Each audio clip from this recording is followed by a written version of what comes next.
สวัสดีครับทุกคนมาเด้อกินข้าวแลงกันเลย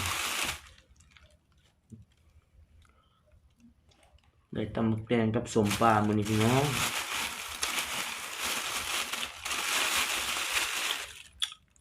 กับหมูแดดเดียว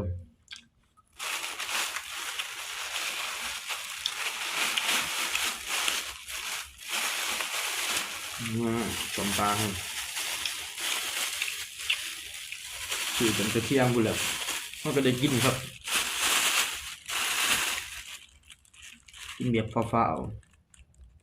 ๆช่วงเที่ยง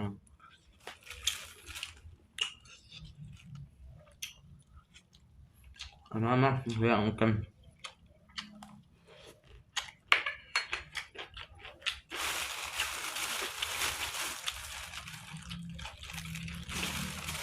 ไก่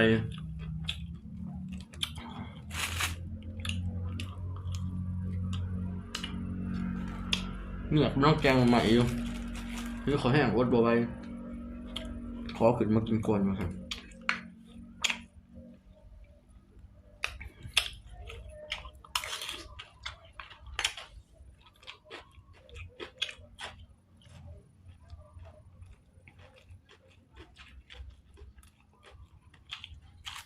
ของมันอาจจะบ่เห็นนะทุกคนมือใหม่ยังบ่ทันได้เฮ็ดเป็นคือเพิ่นดอกผู้ติดตามก็บ่ทันฮอดร้อยฝากกดติดตามหน่อยเด้อทุกคน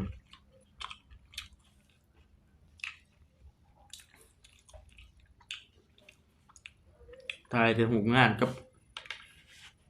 กินข้าวนี่แหละบ่ได้ให้ทุกคนเบิ่งก็อย่าว่ากันเด้อทุกคนเพราะว่าเอามาเฮ็ดงานอยู่นำเพิ่นเนาะถ้าบ่ถ่ายงานจักสิถ่ายหยัง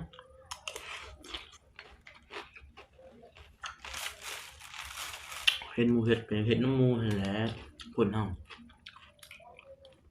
อย่าเบื่อกันเด้อทุกคนนะ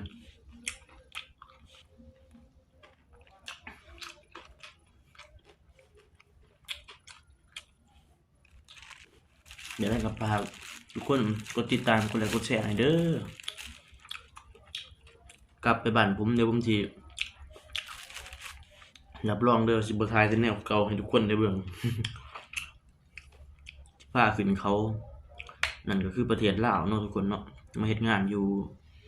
บ้านเพิ่น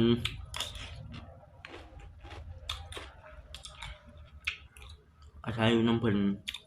มันก็ต้องเฮ็ด